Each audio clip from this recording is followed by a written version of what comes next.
Good to see you guys. Happy New Year to everyone in our viewing audience. Stan the fan of Pressbox and PressBoxOnline.com with this edition of Pressbox Live. With me, Luke Jackson, and also the old left-hander, Ross Grimsley, that 0.2 percenter that you can And I'm one guarantee. year, I was 1 year older yesterday. Wait a So, minute, what was your birthday? The 7th? yeah, yeah. I'm the 6th. Are you? Oh, Yeah. Shane I Turner's was the eighth, and I, we I got a was lot of 1 year January. I was 1 year younger. Yeah, yeah, Yeah. yeah. I wish I could do that. Yeah, I'd like to do that too. Um, we were just talking before we went on the air. Luke's going to join us in spring training this year for first time, and I'm sure we'll grab a dinner together. You, me, and Ross down there, or at least grab a hot dog somewhere in the Yeah. state of Florida in early March. Guys, let me tell you. Let me set the scene. We're brought to you by, of course, the Costas Inn. We're also brought to you by our friends at Superbook Sports, and we'll talk about them in a minute. But I start with a question for our other company that sponsors these forays into the sports talk world. What company has the expertise and technology to make your home substantially more energy efficient, comfortable, and even virus free? Don't raise your hands. That would be AJ Michaels, Heating and Air Conditioning in Baltimore and Annapolis at ajmichaels.com, ajmichaels.com. Guys, we'll talk a little bit of football as we get into the first week of the playoffs. I thought that would be apropos when we close out. But let's dig into this. We've been waiting for the Orioles to make a substantial move in the starting pitching market this year, just like last year. Mike Elias made one decisive, significant expenditure of money. Last year it was Kyle Gibson in the rotation for 10 million, and this year he struck early and got Craig Kimbrell, who was certainly going to be of a different price tag than say a Josh Hader or maybe even an Aroldis Chapman in terms of years or whatever. Um, but they still haven't struck for the starting pitcher. Lost, we're about 5 weeks away now from spring training starting. Is it that vital that they start with another starting pitcher added to the mix? You would have thought that was the rumor, and after you saw what happened in the playoffs, I think a top notch number one or two guy would have been something they've gone after. But the more you think about it, I mean, the Orioles, the young pitchers really made a step forward, I think, over the year and got better, and I think they're going to continue to grow. And it might be something that they're thinking that the same thing. These guys are going to improve. They're going to give them more innings, and maybe we'll tighten up at bullpen. Obviously, with Batista out, that's going to be a problem. But hopefully, Kimball can step up. But I think they're just biding their time basically, and possibly seeing what these kids can do going into the season and maybe making a deal during the season for something if Yeah. they need it. They may not even need it. So I think they're reluctant to give away some of the talent that they have. The, Uh, the the question's starting to become though, they got so much talent to give away. What do you do with that talent other than log jam everybody further? I'm hearing one of the big log jams to any deal is teams really want Kobe Mayo included in the deal. That's one of the things. And I what I'm thinking is that the Orioles, as you said, Grayson got better. Kyle Bradish got significantly better. Tyler Wells, we've debated about starter, reliever. Everybody I talk to thinks starter. And he did put in about what, Luke, about 100 good innings last year, yeah, very good innings the first half of the year. He faded terribly the second half of the year. Dean Kramer wasn't great at any one point in time in the year, but he was pretty solid. Then you got Cole Irvin and you got John Means. Maybe they're saying, you know what? Yeah, I know to win a World Series, we're going to need to add at some point, but let's do it on our own time schedule. And Luke, I throw it to you. Might the plan now be to revisit bulking up the bullpen?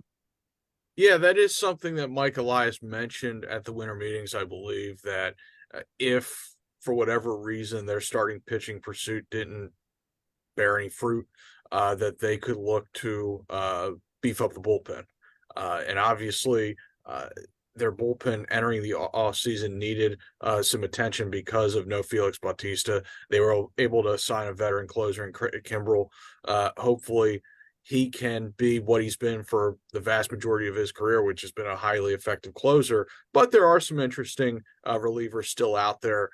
One of whom they were reportedly interested in prior to signing Kimbrel, which was Robert Stevenson from the Tampa Bay Rays, who put up huge strikeout numbers in his time with Tampa Bay. And I'm sure they worked some magic on him to get the best out of him.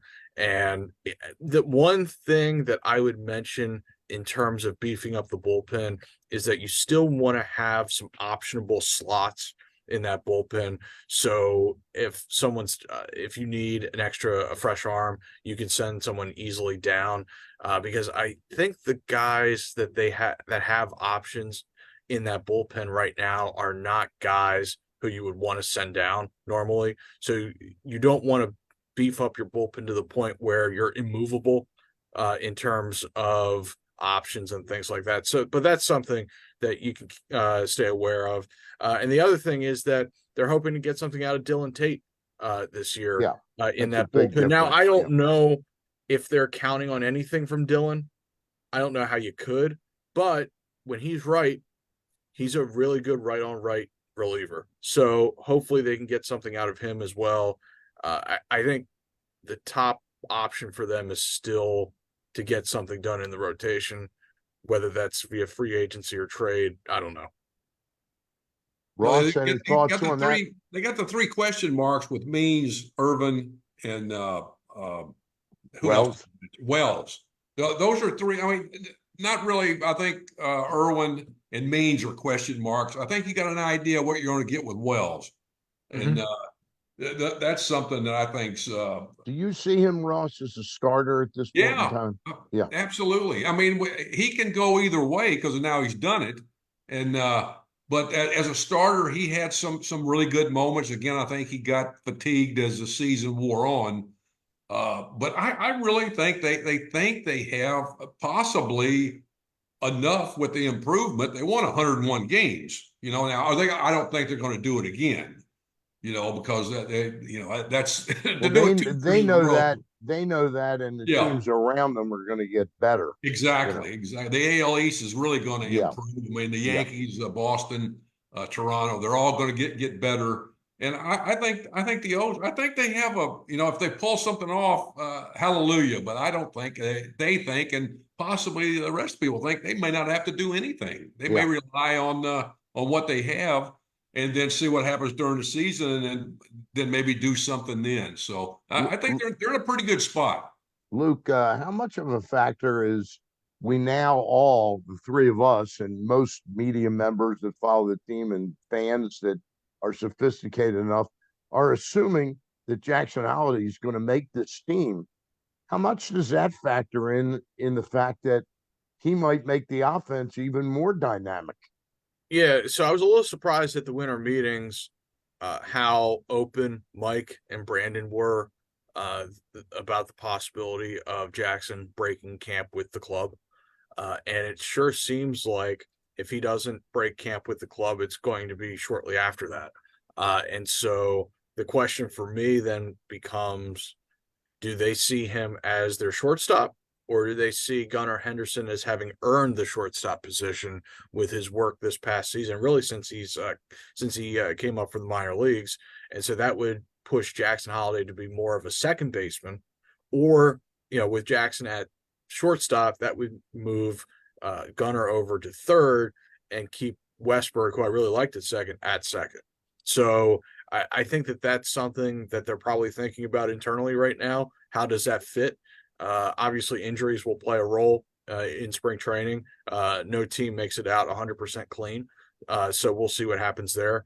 But yeah, I think that's part of the calculus with the offense is that you have someone who you think is going to be a dynamite player, uh, and you think you're going to have him for 600, 650, 700 plate appearances this year. So yeah, I mean that's pretty exciting. Ross, let's look at the let's look at the starters though that are still out there available. And I would say that there are three pitchers that I think the Orioles may have their eye on at this point in time and are following carefully. I still think they would like to optimally trade for Dylan Cease. I think they're getting bogged down with what the White Sox are offering for. I continue to always see, and I would have liked to, had I not gotten sick last week with COVID, I would have liked to have written a piece about how Mike Elias seems to always misjudge a little bit. He gets fooled by the prices going up so significantly. And I think now what you have is not only are the prices going up significantly to pay the player, but aspects you have to give up now. Teams that have a Dylan Cease say, hey, we've got Dylan Cease for 8.5 million this year and next year for like 12. We're going to give them away, but we're not going to give them away unless we get something of great value. That's absolutely right. They're not these other teams know what they're doing, but I think that, the O's, they're that would be a great thing to get the kid from Cleveland. Can't think of his name right offhand. Bieber. But Bieber?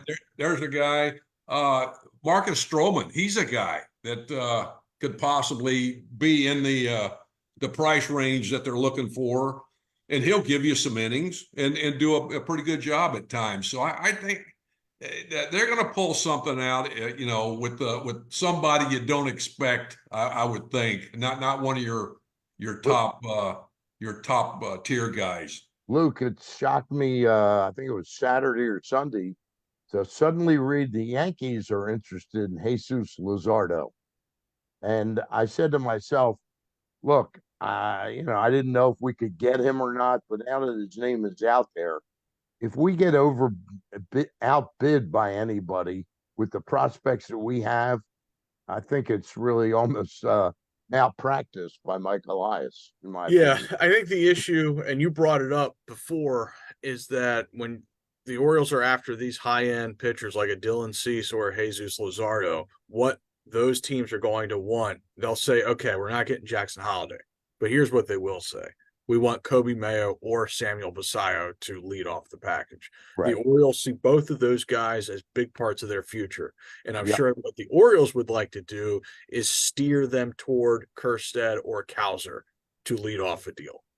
And Yep. I'm sure that, and I'm guessing that that's where the hangup is with And these. wouldn't you think, though, for a team like the Marlins, who is short infielders, that Joey Ortiz would be a perfectly, maybe not the leadoff guy, Right, but right. right up there? Sure, sure, absolutely, absolutely. And but if other teams can't get off of wanting Mayo or Basayo, I wonder if there's a more creative deal out there where maybe the Orioles give up a major league bat with 2 or 3 years of team control remaining, a Ryan Mountcastle and Austin Hayes, a hitter like that for a pitcher with 2 or 3 who's maybe not at the level of a Luzardo or a Cease, but can still help the Orioles and has 2 or 3 more years of team control left. Maybe a Maybe that. Braxton Garrett, maybe a Braxton Yeah, Garrett. I think that something like that is also possible. So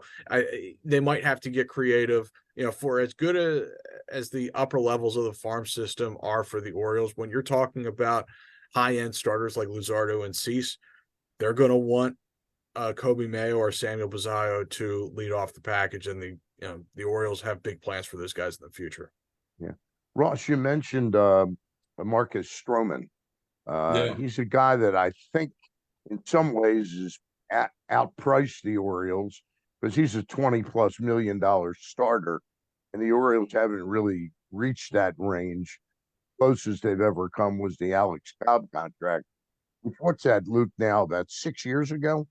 Yeah, that was before the 2018 season. So yes. Right. So it's 5.5, 6 years ago. Um, Tell us what Stroman brings to the table. He's a guy that's going to throw strikes for you. He's going to give you some innings. Mhm. He's. I mean, for the price, that's like you said, the price is really jacked up on a lot of these guys.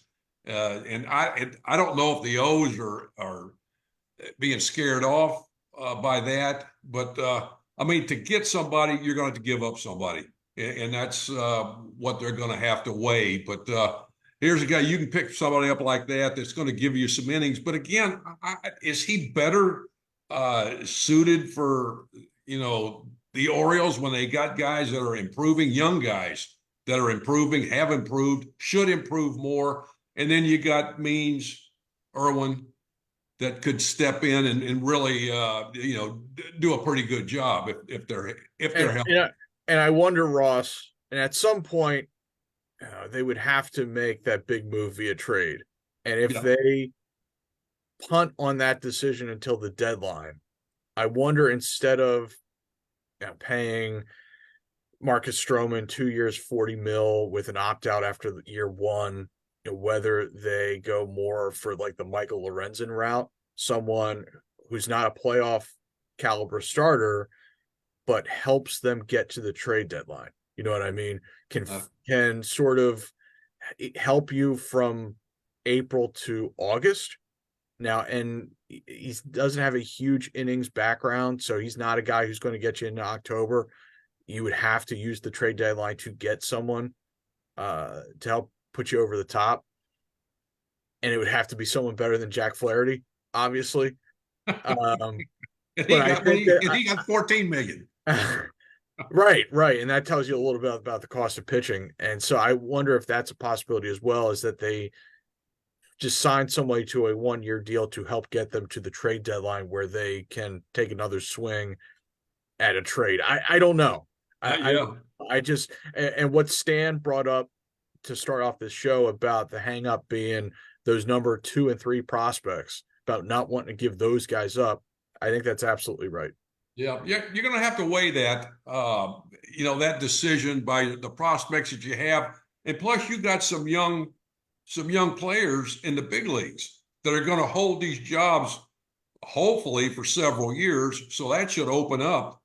Now, who do you want to give up? We got guys to give up, but in positions I think that are uh, going to be there for several years. So that kind of weighs what are you going to do? It's a good situation to be in because the Orioles when I was with the Orioles in the 70s, they had a backlog of pitching. And they had guys in AAA that should be in the big leagues, double A's that should be in AAA. That's a really good thing, not so much for the player, but for the organization. It's great. But Right. what happens? You gotta weigh. Okay, I got this guy at this position is going to be there for several years. I got another guy in the minor leagues that's ready to. What do you do? Well, in the past, which one do you want to? You want to give the young guy and trade the young guy that has the position? It's a complicated thing, and it's just a matter of what you want to do. The pitching will get you deeper in the playoffs, and they may think they have the horses to do it now with the improvement, and maybe with Means and Irwin could step in and do some stuff. So it's an interesting thing, but it'll wait to Let see how me it plays out. let me just jump in and do a reset. We're talking about the Orioles as the new year hits, and what, if anything, they're going to do to to put the finishing touches on the roster for 2024, which starts doesn't officially start until like the 27th or 28th of March, but the clock starts ticking on about February 11th when spring training opens up. We're talking right now. We're talking right now with Luke Jackson and Ross Grimsley, and I've got to talk a little bit about the Costas Inn.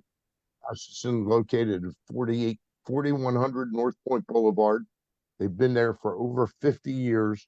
Don't forget, they've got weeknight specials from Monday through Friday. They've got something special every night, not just one item, three, four, five items that are on their special menu. That's one of the real secret pluses at the Costas Inn. So stop by the Costas Inn. Of course, they've got great crabs, steamed crabs, crab cakes, and the crab soup. But don't forget those specials. They're very, very good and affordable and real tasty. And tell them the guys, Ross Grimsley, Luke Jackson, Stan the Fan, sent you. Uh, let's finish up on the Orioles, and I want to spend a couple minutes, Luke, talking about the college football game tonight, the championship game. I'm rolling with whoever Ross tells me to roll with. That's all I'm saying. All right, that's what I wanted to know. I rarely watch college. But what is right now? What is right now the spread in that game? The last I checked, it was Michigan by 5. 4.5. 4.5. 5.5. 5.5. Let me check. Sorry. Because I was fiddling with trying to get on my Superbook account to talk about these NFL games. Yeah, it's 5.5. And I can tell you the spreads of the NFL games if you want. Yeah, let's first of all, Ross, who do you like in that game tonight? You're not that big a college football guy? No, I watched some of them, but not a close one. Then I'll throw it to Luke. Who do you like in the game, Luke? Michigan.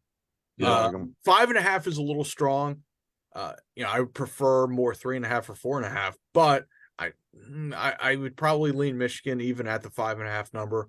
I just think they're a better football team than Washington, and nothing against Washington. They've had an unbelievable season, but every metric points to Michigan in this game. However, Washington will have the best player on the field, so that'll be interesting. And who's that? Their quarterback, Michael Penix. He actually started at Indiana in the Big Ten, and then he transferred to Washington. He's been incredibly productive for Washington since he came there. I thought he looked phenomenal in the bowl game. Oh yeah, he can really sling it around. He's had a couple of knee injuries throughout his career, which has limited his mobility some, but he can still sling it as well as anybody in college football, if not better than anybody in college football. I want to ask you one thing about quarterbacks, Luke. We see it every once in a while where suddenly a guy gets another year of eligibility, but they never stay at the same school. Right. And I bring that up because of Talia right now. Right. Shocked everybody by saying, hey, he's going to not come back to Maryland, but come back and play a 6th season because of the COVID year. And he's had such a warm relationship with Maryland. Is it the feeling that, well, I've gone as far as I can there, I need to play for a better team? There are some rumors about what happened there. First of all, he still has to get a waiver that he can play a 6th season. Right. Because he has exhausted his eligibility by the book.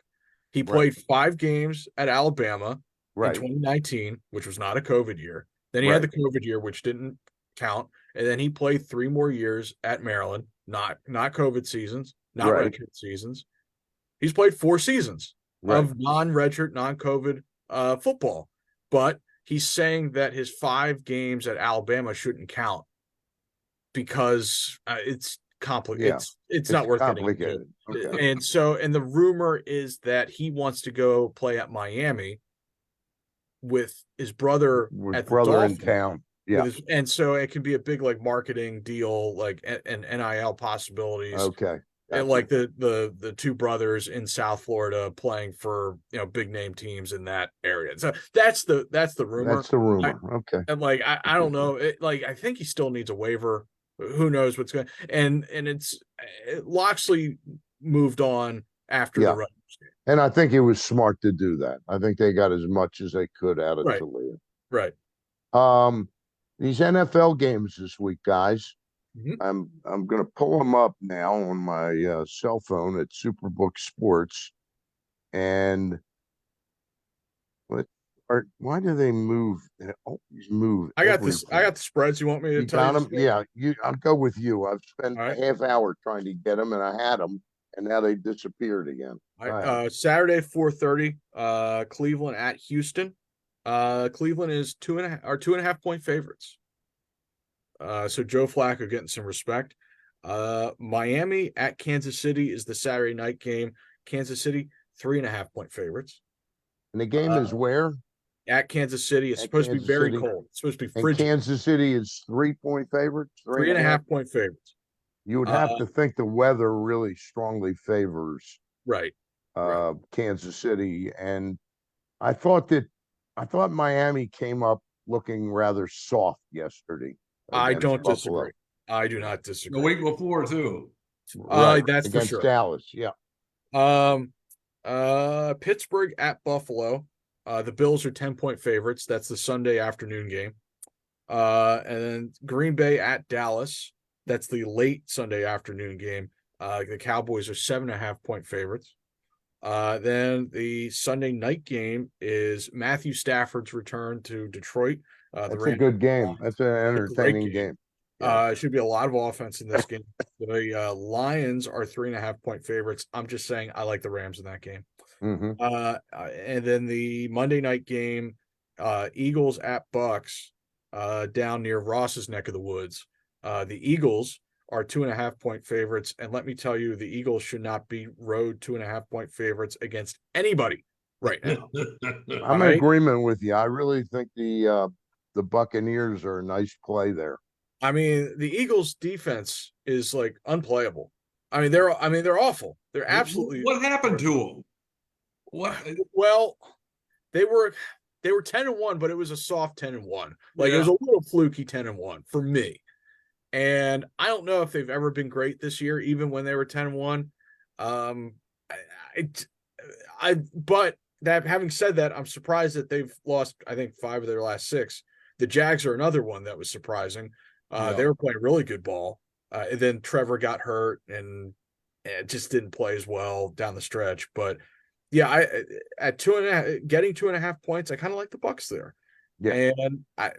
And for no other reason that the Eagles have just been playing so poorly. Yeah, really. And that game, and I got to tell you something about that game. That game could go up because there's a lot of money in Philadelphia that they'll start throwing it on. Well, we got an easy game, and I think that game could go to 3 or 3.5.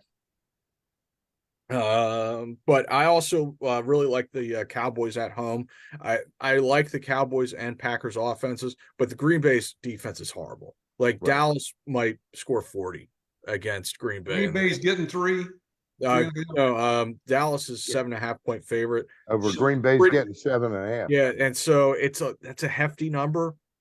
But I like Jordan Love a lot. I don't see him keeping up with Dak in Dallas. I just don't. And not with a good point that it's not being Dallas. backed by the Green Bay defense. I mean, the Green Bay defense is really bad.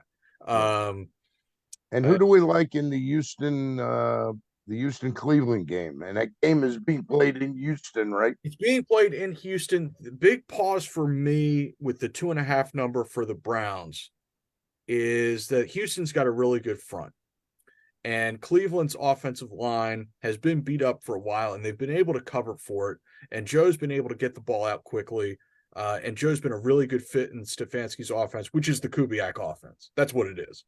It's the old offense that he ran in 2014. And I just wonder if Houston's going to be able to break down Cleveland's offensive line. They've got a really good front and get to Joe. That would be my big concern in that game. That might be a stay away for me. What's the spread on that? It's Cleveland are 2.5-point favorites. Yeah, 2.5. Yeah, it's an interesting game. That's a tough game. Houston's been playing well. Yes, they have. And Stroud looked awesome, I thought, on Saturday night. He's got a chance for me to be like one of the 5 or 6 best quarterbacks in the league for a long time. I mean, he is a central casting quarterback for me. I mean, rocket arm, accurate, big. It's just fascinating how Carolina had this interim coach who got the team playing. I forget his name right now. He had the team playing very well last year. Right. And they sized up that they had made that trade and had the high draft pick for the quarterback. And they said, we're going to go all quarterback. Bring in Frank Reich, who is a good quarterback teacher. Right. And they made the wrong choice on player. Right. It looks like. Right. It looks like.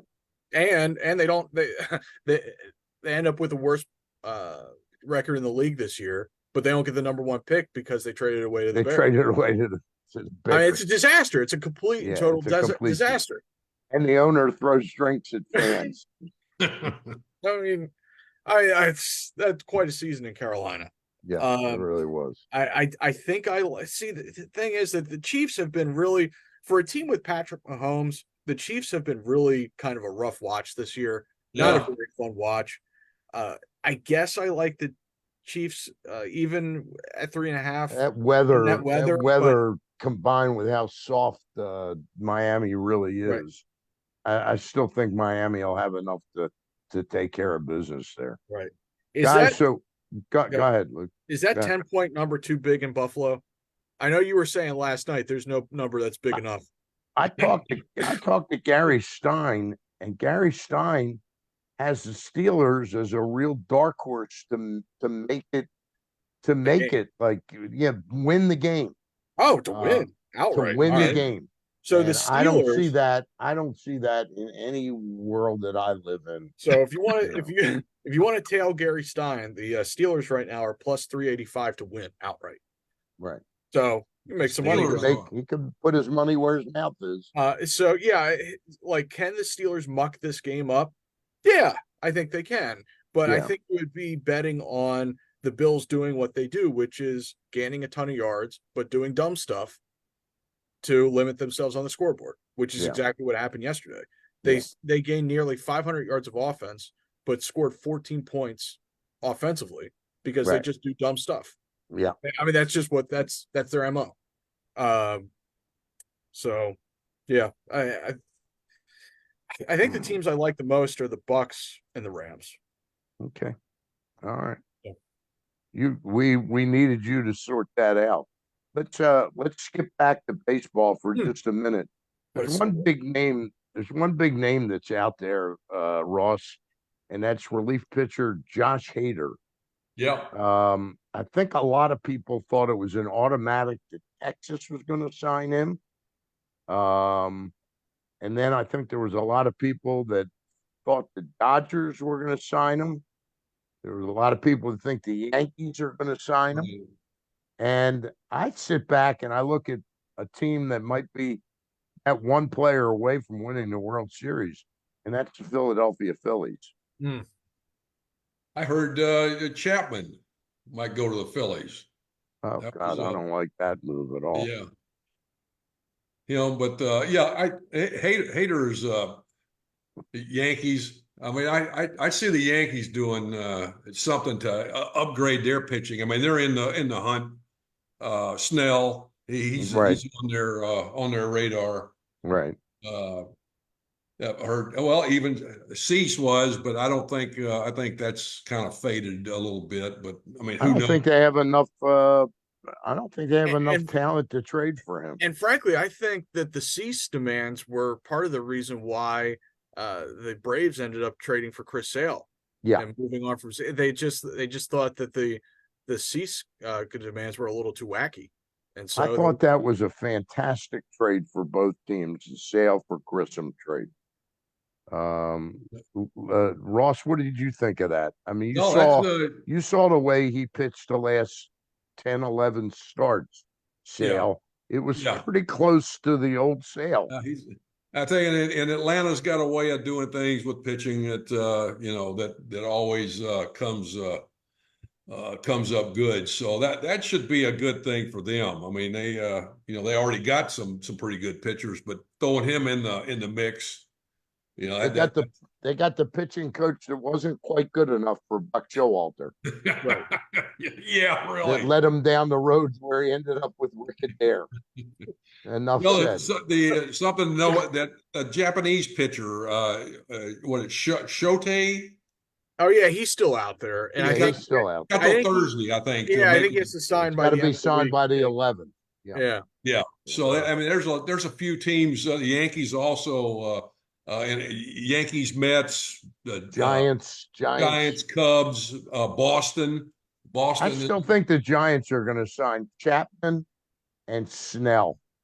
That was one of the Yeah, that's two of the things. But it's crazy how they're in on a lot of guys, and they end up not signing them for some reason, and they got a boatload of money, and Yep, they sure do. they can pony up and get whoever they want.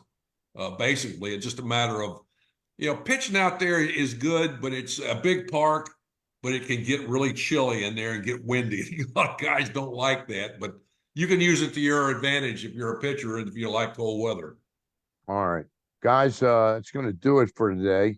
We'll tell everybody though that again, the folks at Superbook still have that great offer out there. If you haven't signed up to use a sports book, or you're saying, "Hey, I want to try one more," Superbook Sports is the place. Superbook's the most trusted name in Vegas, and now you can use promo code StanCharles23 or Glenn Clark 23 to score up to $250 with their first bet bonus. Win or lose, they will match your first bet up to $250 with promo code StanCharles23 or Glenn Clark 23, all one word with no spaces. Visit Superbook. Superbook.com for terms and conditions. If there's a gambling problem, call 1-800-GAMBLER. Sorry, my voice is a little bit weak. Hope it's better this time next week. For Ross Grimsley, Luke Jackson, I'm Stan the Fan, and we thank our friends at the Costas Inn, AJ Michaels Heating and Air Conditioning, and of course, Superbook.com. All right, see you guys. Bye.